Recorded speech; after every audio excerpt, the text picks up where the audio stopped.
E a Polícia Federal indiciou o homem que enviou e-mail ameaçando diretores da Anvisa em novembro. O autor, que não teve seu nome revelado, se diz contrário à vacinação de crianças contra a Covid-19. Na mensagem, o homem disse que, se preciso, tiraria seu filho da escola para evitar que ele tomasse a vacina e que quem ameaçasse ou atentasse contra a segurança física do menino seria morto. O delegado responsável pelas investigações afirmou que o teor da fala configura ameaça e pediu o indiciamento do investigado. A diretoria colegiada da agência aprovou, na última quinta-feira, o uso da vacina da Pfizer em crianças de 5 a 11 anos. Desde o anúncio, integrantes da diretoria e outros servidores da Anvisa têm relatado que receberam novas ameaças. Zé. Olha, nós temos um pacto federativo formado pela Constituição de 89, né? E ele é muito definitivo na distribuição de competências, estados, municípios, né? E União. O Supremo Tribunal Federal interferiu exatamente nessa divisão de competências no início da pandemia. E o próprio presidente do Supremo, o ministro Luiz Fux, ao se despedir do ano, que o Supremo já entrou no segundo recesso do ano, né? Um recesso no meio do ano, e agora esse recesso, isso não significa férias de ministros, as férias são preservadas, né? Recesso é recesso, férias é férias, então faz o ministro ter 3 férias. Mas, enfim, nessa despedida do ano, ele disse que foi contra o negacionismo, que foi contra... Disse o seguinte, uma posição política, e dividiu a federação. Antes, o SUS e o sistema nacional não é o sistema municipal, não é o sistema estadual, mas o sistema nacional de imunização, de vacinação, né? Ficava a cargo do Ministério da Saúde. O que está acontecendo hoje? Cada município, cada estado vai definir estas exigências. Já existem estados querendo obrigar crianças a se vacinarem para voltar às escolas, ou seja, é uma obrigatoriedade da vacina, porque ninguém pode ficar sem escola. Criança não pode ficar sem escolas, né? Então, é uma obrigatoriedade. Acho que falta exatamente isso, voltar a competência para o governo. O presidente da República é eleito para assumir responsabilidades. O presidente decide e assume as responsabilidades. Só que o presidente Jair Bolsonaro, eleito pelo voto direto, não está podendo tomar essas decisões porque o Supremo não admite. Esse é mais um assunto que será judicializado e que o presidente Bolsonaro e o governo vão perder. É sobre vacinação em crianças. Eu sou absolutamente contra a exigência desse tal passaporte de saúde por ele dividir a população. Sou favorável à vacina. Eu acredito na Anvisa. Tem que acreditar em alguma coisa na instituição. Lá existem técnicos, representantes de médicos, do setor hospitalar, do Ministério do Governo, do Ministério da Saúde. São diretores que são indicados e eles têm estabilidade para tomarem decisões técnicas, sem nenhuma pressão de um lado ou de outro. A Anvisa, o registro, mas a decisão de seguir é do governo, depois de ouvir a Conitec, que é a comissão técnica do Ministério da Saúde. Está acontecendo uma desinformação geral, uma confusão que está conflagrando o país. A esse ponto desse pai falar isso, quer dizer, eu respeito o pai que tem, antigamente era o pátrio poder, agora é o poder familiar da criança, é preciso respeitar. Mas isso não dá direito a ninguém, nem a um pai, ameaçar profissionais, ameaçar o Estado. Ali estão representantes do Estado. São representantes do Ministério da Justiça. Quem agride um policial, quem agride um professor, quem agride um funcionário do Ministério da Saúde está agredindo o Estado. Você, Ana? Bom, obviamente que um absurdo, né? Uma pessoa ameaçar dessa maneira, qualquer pessoa, não apenas um oficial do Estado, não apenas um ministro da corte, ou um parlamentar, ou o próprio presidente Jair Bolsonaro, mas qualquer pessoa.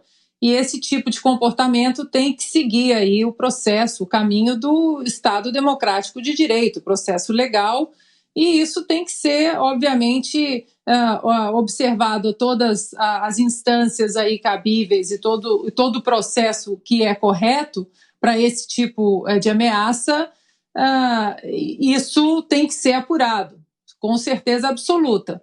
Mas fica o questionamento desse pai, que parece que, né, dentro do desespero dele ali, ele passou ali a fronteira do bom senso e colocou uma ameaça aí em toda essa questão. A preocupação, no entanto, não é uma preocupação única desse pai, é uma preocupação de milhões de pais, não apenas no Brasil, mas aqui nos Estados Unidos também. E fica a pergunta, Vitor, numa vacinação aí imposta para crianças, quem serão os responsáveis por efeitos colaterais no futuro? Porque a Pfizer, nós sabemos muito bem que se protegeu legalmente. Os contratos da Pfizer, não apenas com o governo brasileiro, mas com todos os governos, todos os países onde ela vende a sua vacina, ela não tem absolutamente nenhuma responsabilidade legal em relação a efeitos adversos no futuro. Então, a Pfizer já sai dessa equação. Sabemos muito bem, eu venho falando aqui, porque os relatórios são públicos e estão no site da FDA aqui nos Estados Unidos, que os relatórios completos do laboratório para vacinação em crianças e adolescentes, eles serão concluídos ao longo de anos até 2026, 2023, 24, 25 e 26. Aqui, ela foi liberada a vacina em caráter emergencial para crianças e adolescentes com estudo de apenas 90 dias, né? A própria vacinação para crianças e adolescentes aqui nos Estados Unidos, ela foi questionada pelo próprio conselho, pelo painel de conselheiros do FDA. Então, dito tudo isso, Vitor, de quem será a responsabilidade no Brasil em relação a efeitos adversos no futuro que nós não sabemos? Não adianta dizer que nós sabemos, as vacinas foram testadas para crianças, nós não sabemos. A responsabilidade será da Anvisa, será do senhor Barra Torres, será do ministro Queiroga, ministro da Saúde Queiroga, será do presidente Jair Bolsonaro, ou já que muitos pediatras aí, não sei qual relação eles têm com as big pharmas, com os laboratórios farmacêuticos que querem empurrar de maneira irresponsável uma vacinação que não sabemos os efeitos colaterais no futuro em crianças e adolescentes, esses pediatras, então, eles poderiam assinar um termo de responsabilidade, porque quando uma criança vai ao pediatra e é diagnosticado algum problema, alguma doença, alguma vacina que precisa tomar, ou algum medicamento que precisa tomar, aquele pediatra se responsabiliza, não é isso? E eles se responsabilizarão agora? Eles aí colocando a vacina para crianças e adolescentes saudáveis?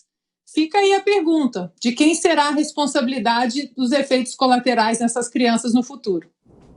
Fiuza. A minha manchete seria a seguinte: Anvisa sob suspeita ao aprovar vacinas de terapia genética em crianças. Essa é a minha manchete. Eu já vi avisos aí da Agência Nacional de Vigilância Sanitária dizendo o seguinte: senhores pais, responsáveis, médicos, conservem as crianças 20 minutos no local da vacinação e avisem, observem se houver sintomas tipo dores repentinas no peito, falta de ar e palpitações. Vocês acham que isso está normal? Vocês acham que está tudo bem? Terapias em desenvolvimento, vacinas em desenvolvimento com indução genética, em crianças com baixíssimo risco à doença. Diz, não, a criança tem que ser vacinada porque vai ser o bloqueio para proteger os adultos. Vocês estão completamente loucos, né? Vocês estão completamente desgarrados do juízo. As crianças vão ser o bloqueio, vão ser alvo desse experimento para ser um bloqueio sanitário para os adultos. Primeiro que não é um bloqueio sanitário. Nós vamos repetir aqui. As vacinas não têm a capacidade de bloquear a transmissão do vírus entre pessoas, não é bloqueio nenhum. E vocês vão, então, sujeitar as crianças a um experimento, sendo que, em lugar algum do mundo, existe a relação de risco-benefício. Qual é, senhoras e senhores da Anvisa? qual é a relação de risco-benefício da vacina versus a doença. Vocês não têm, porque ninguém no mundo tem. Porque a própria FDA assinala nos seus estudos, nos seus documentos de autorização, este processo ainda em andamento. De avaliação especialmente, e uma das avaliações, que terá a duração de 5 anos, com 5 estudos, é para aferir quais serão as sequelas cardíacas em crianças. 5 anos para saber quais serão e vão vacinar agora? A minha manchete é essa. Anvisa sob suspeita. Eu considero a Anvisa suspeita, a não ser que ela traga os elementos, traga a fundamentação, traga o propósito dessa medida extrema. Propaganda, para mim, não é ciência. Se é uma agência reguladora de vigilância sanitária seguindo uma propaganda criminosa, eu não considero isso uma justificativa, eu considero isso uma suspeita. Então, é isso. Eu acho que, como a Ana assinalou, eu acho, como é uma ousadia tamanha, para usar uma palavra simpática, eu acho que é preciso responsabilizar pessoalmente, sim, aqueles que estão autorizando isso, desde a agência reguladora até o pediatra, o médico que prescreve. Tem que ter prescrição. Para nesses 5 anos que a gente não sabe o que acontecer, a gente vai saber a quem perguntar por que deu problema, se vier a dar problema. Augusto. Olha, a Pfizer, por exemplo, não espera 2 dias depois do aparecimento de uma nova cepa para dizer que a vacina dela vale para essa cepa também. Espera 2 dias. Eu quero saber onde está o estudo que prova que criança transmite mais do que se achava no começo da pandemia e durante a pandemia. A vacina é para uso emergencial. Qual é a emergência que existe entre crianças? Hein? Qual? Quem foi infectado por criança, quantos foram, em que país essa situação se dá? É natural que a Pfizer queira vender. O laboratório é uma indústria que é com fins lucrativos. Eles acham necessário 3ª dose e vão achar 4ª, 5ª, 6ª. Estão no seu papel. Agora, uma agência reguladora, ela tem que examinar os estudos. A Anvisa foi bastante rigorosa no começo, não tem sido agora.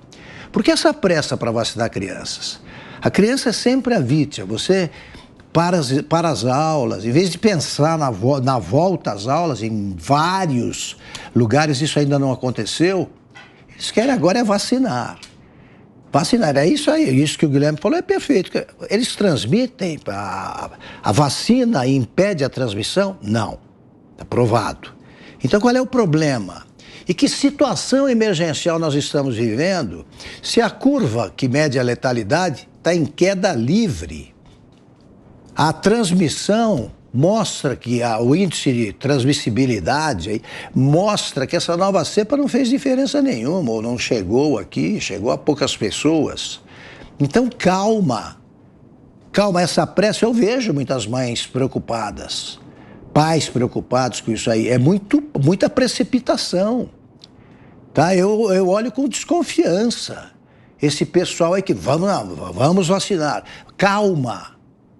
Calma, a vacina da poliomielite demorou 6 anos. A vacina tem reduzido a taxa de mortalidade? Aparentemente sim, está caindo, pode ser um dos fatores. Mas tratar criança como um contribuinte à taxa de risco é uma loucura, não faz sentido. Não faz sentido. Repito, tenho visto muitas mães preocupadas com isso, não sabem, não querem. Já foi medido aí os possíveis efeitos sobre crianças? Não. Não. Agora, já começou isso aí. Desde o começo, mais uma mudança, né, da ciência. Antes a taxa de transmissão era 0. Agora me diz qual é a nova, eu quero saber. Diante dessas dúvidas todas, qualquer um que se precipita é suspeito.